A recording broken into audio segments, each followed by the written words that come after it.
Yo guys, what is up? In this video I'm going to be showing you how you can fix a filter that is not working on Instagram.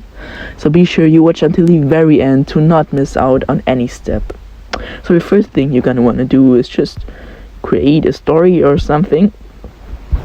Then choose a filter, and if it isn't working, or if it isn't there, if the filter isn't there that you want to use, just scroll all the way here, and then there's this effect gallery in which you can search your filters, your desired filter. Yes, but if that didn't work for you, there's another method, and that is by opening up settings, scrolling down until you see general, iPhone storage, and scroll all the way down until you see Instagram.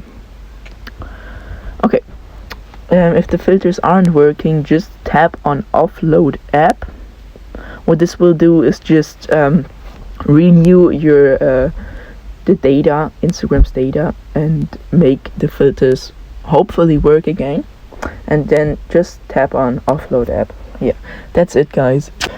I really hope this video helped you out. If it did, please like and subscribe. See you guys in the next video.